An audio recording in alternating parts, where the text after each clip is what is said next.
Hello, in this video, I'm going to show you how to use the one mean calculator in Excel that was developed for this class to create a t-test for a single mean when we're given summary statistics rather than the data itself. Let's take a look, shall we? A new diet plan claims that participants lose an average of 10 pounds in 30 days. That just sounds too good to be true, so you decide to test the claim. 20 of your friends, including yourself, try this plan for 30 days. You find that the average weight loss for your group is 8 pounds with a standard deviation of 1.5 pounds. And you check the distribution looks approximately bell-shaped. There's no outliers. Let's use a one sample t-test to test the claim at an alpha equals 1% level that the average weight loss is actually less than 10 pounds. Here's our calculator. The only cells we need to change for this to work is these ones in green.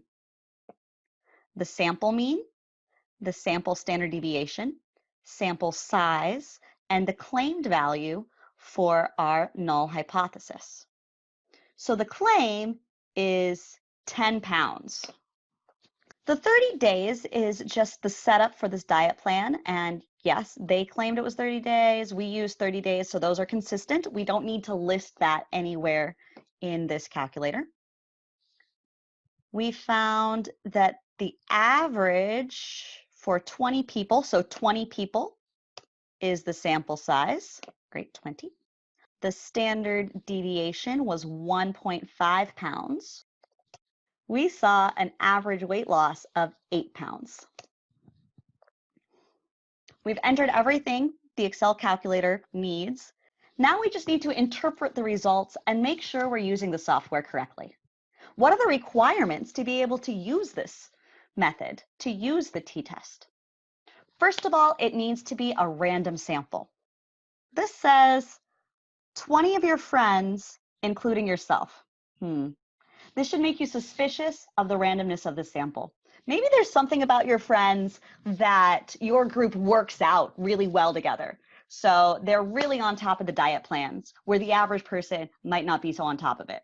Or maybe it's the other way around. You and your friends don't stick to the diet plans too well, so you might not actually represent the average use of the program.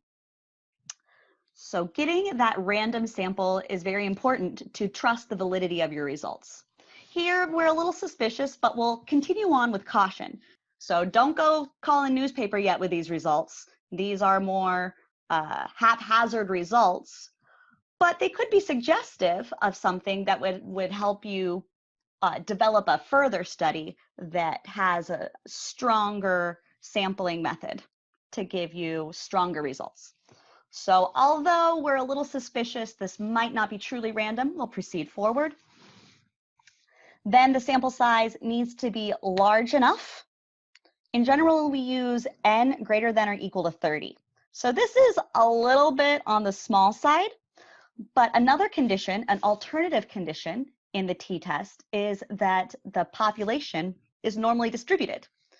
And I mentioned that we had graphed it and looked at it. Unfortunately, I don't have the graph available right now. And yes, it was approximately a bell shape. So that condition is approximately met. And now let's interpret the results. We need to know if this is going to be a one-tail test or a two-tail test. I'm looking to see if the average weight loss is less than the claimed 10 pounds. So I want a one-tail test. I'm looking here at the one tail, 0.0000. This doesn't mean that the calculator is broken. Actually, getting a very small p-value is a good thing. It means we have statistically significant evidence. We see that the test statistic, it's a z-score, is negative 5.96. So that means we are 6 standard deviations approximately below the mean if the value was truly 10. This value is so many standard deviations away from 10 that the likelihood of the real average being 10 and our sample being so rare that it just by chance happened is practically 0%. So with a p-value much smaller than our alpha value, 0.01, we can conclude there is statistically significant evidence that the diet plan does not have an average weight loss of 10 pounds. In fact, there's evidence that this diet plan has an average weight loss that is less than 10 pounds.